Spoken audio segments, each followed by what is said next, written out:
بسم اللہ الرحمن الرحیم۔ السلام علیکم پیارے دوستو، اللہ تعالیٰ نے اس دنیا کا آغاز اپنے سب سے پہلے نبی حضرت آدم علیہ السلام سے کیا۔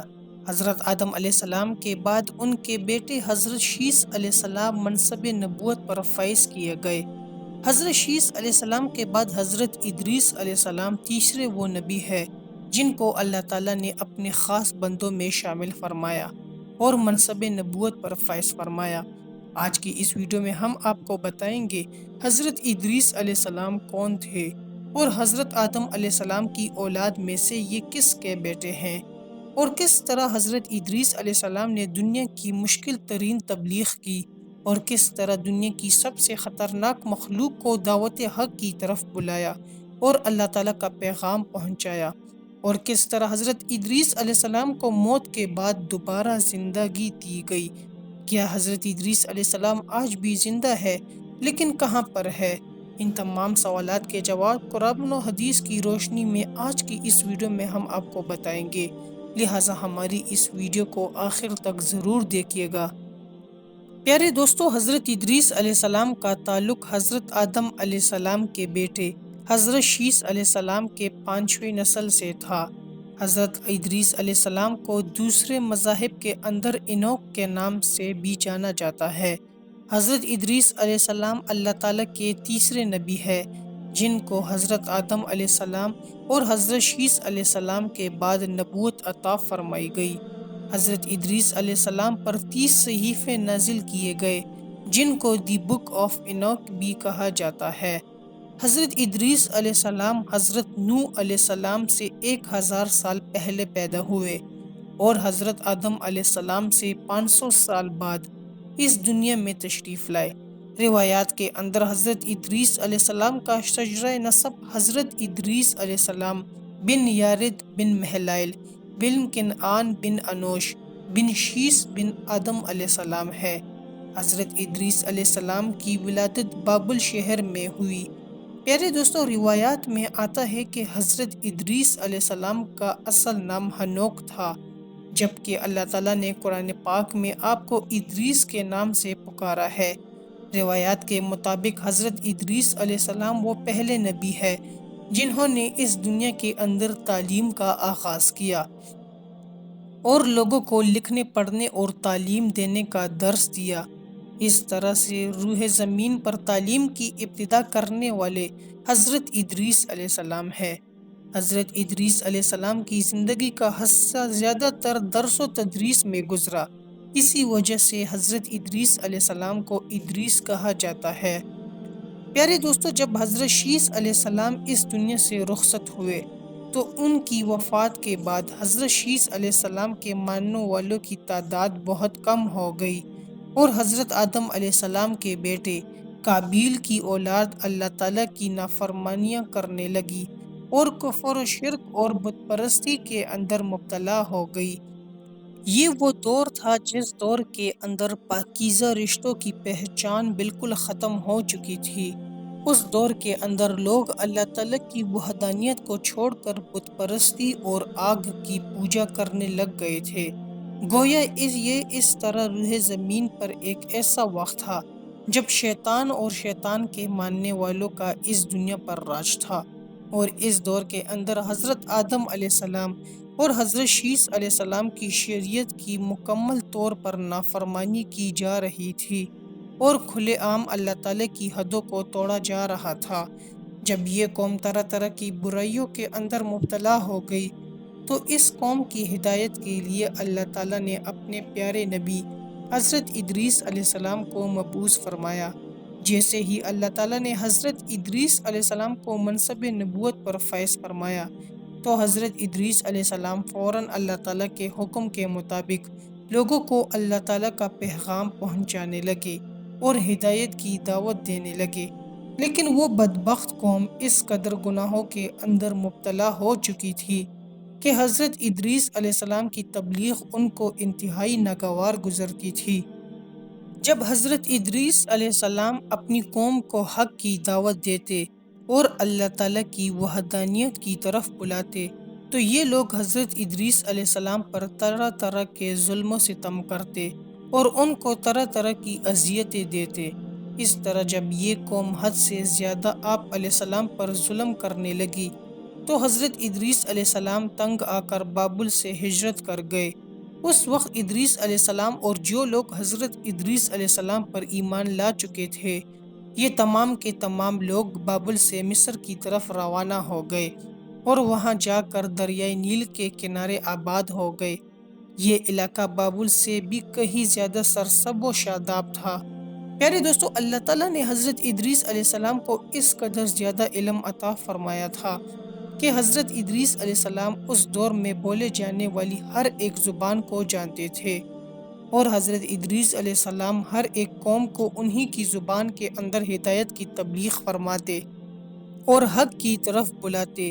حضرت ادریس علیہ السلام کا ذکر اللہ تعالیٰ نے قرآن پاک میں 2 مقامات پر فرمایا ہے، جیسا کہ اللہ تعالیٰ نے قرآن پاک کی سورہ مریم کے اندر ارشاد فرماتے ہیں، اور اس کتاب میں حضرت ادریس علیہ السلام کا ذکر بھی کریں، بے شک وہ سچے نبی تھے اور ہم نے ان کو بلند رتبے تک پہنچایا۔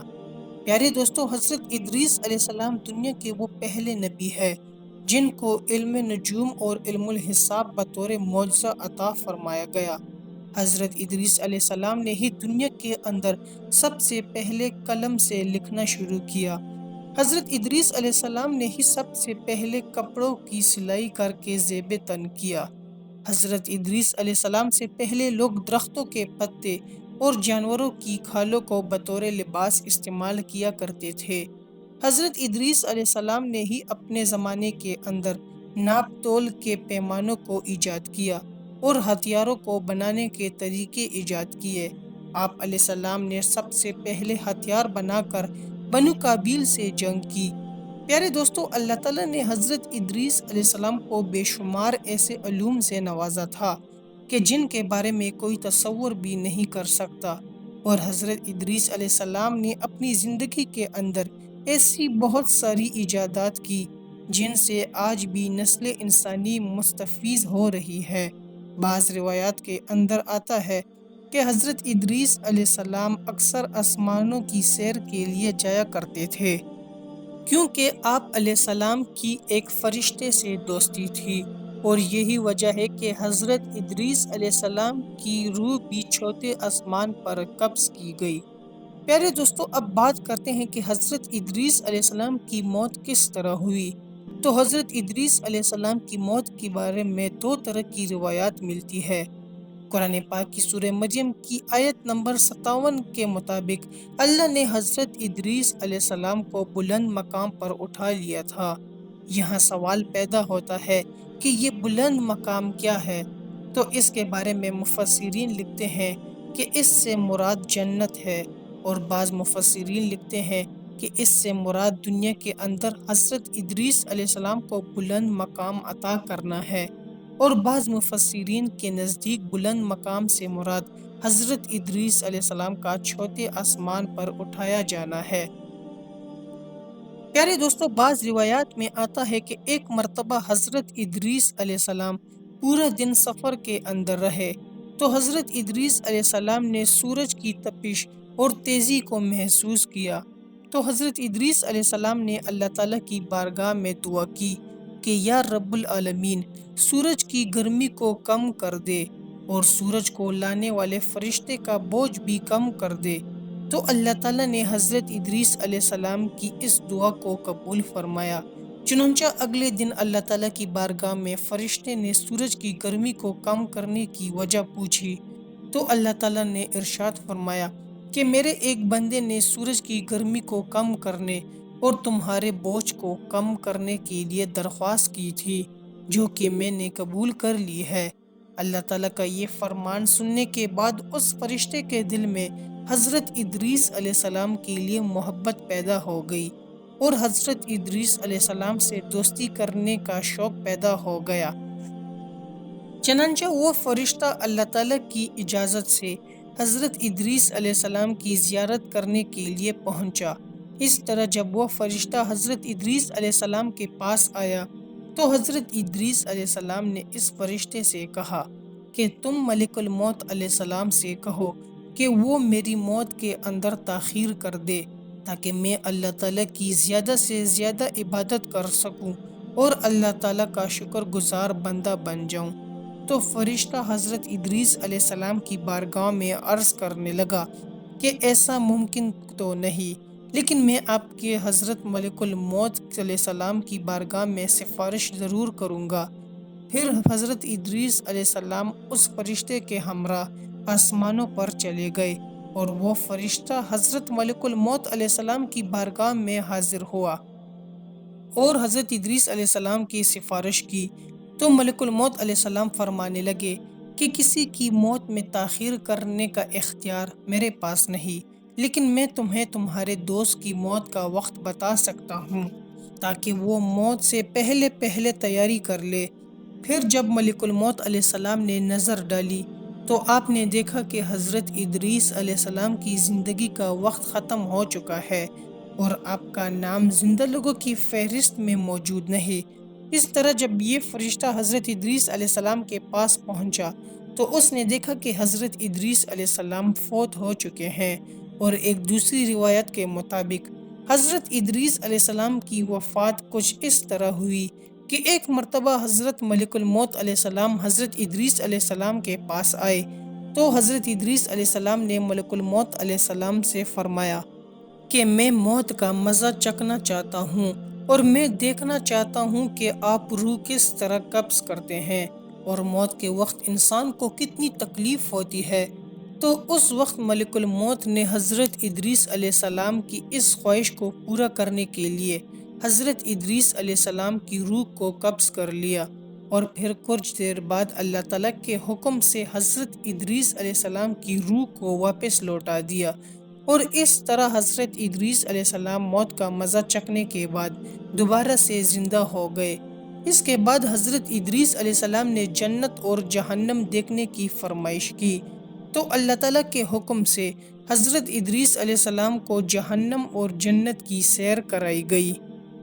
جب حضرت ادریس علیہ السلام جنت کے اندر داخل ہوئے اور اللہ تعالیٰ کی نعمتوں کو دیکھا تو حضرت ادریس علیہ السلام اللہ تعالیٰ کی نعمتوں کو دیکھ کر بہت خوش ہوئے۔ اس طرح حضرت ادریس علیہ السلام جنت کی سیر کر رہے تھے تو حضرت ملک الموت علیہ السلام آپ کی بارگاہ میں عرض کرنے لگے، اے اللہ تعالیٰ کے نبی، اب دنیا کے اندر اپنے مقام پر واپس لوٹ جائیں۔ تو اس وقت حضرت ادریس علیہ السلام نے فرمایا کہ میں اس جنت کے اندر ہی رہنا پسند کروں گا، کیونکہ اللہ تعالیٰ کا حکم ہے کہ ہر جان کو موت کا مزہ چکھنا ہے۔ تو اللہ تعالیٰ کا یہ حکم پورا ہو چکا اور میں موت کا مزہ چکھ چکا ہوں۔ اللہ تعالیٰ کا یہ بھی فرمان ہے کہ وہ جسے جنت میں داخل کر دے تو دوبارہ اسے جنت سے نہیں نکالے گا، لہٰذا اب میں جنت ہی میں رہنا چاہتا ہوں۔ تو اس وقت اللہ تعالیٰ کی طرف سے ندا آئی کہ حضرت ادریس علیہ السلام کو جنت میں ہی رہنے دیا جائے، کیونکہ ان کی قسمت میں یہی لکھا تھا۔ اللہ تعالیٰ نے ارشاد فرمایا کہ یہ سب کچھ میری ہی رضا سے ہوا ہے، ان کو یہی پر رہنے دیا جائے۔ پیارے دوستو، اس طرح حضرت ادریس علیہ السلام کو مرنے کے بعد دوبارہ زندہ کر دیا گیا، اور حضرت ادریس علیہ السلام دوبارہ زندہ ہونے کے بعد اللہ تعالیٰ کی رضا کے مطابق جنت میں تشریف لے گئے۔ جی تو پیارے دوستو، ہم امید کرتے ہیں کہ آپ کو ہماری آج کی ویڈیو پسند آئی ہوگی۔ اگر آپ کو ہماری ویڈیو پسند آئی ہے تو آپ سے گزارش ہے کہ ہمارے چینل کو لائک اور سبسکرائب کر دے اور بیل کے بٹن کو بھی آن کر دے۔ آپ سے ملاقات ہوگی ایک نئی معلوماتی ویڈیو میں۔ دیکھتے رہیے ہمارے چینل کو۔ آخر میں اللہ تعالیٰ سے دعا ہے کہ اللہ تعالیٰ ہمیں اچھے کام کرنے کی توفیق عطا فرمائے اور ہمارا خاتمہ ایمان پر کرے۔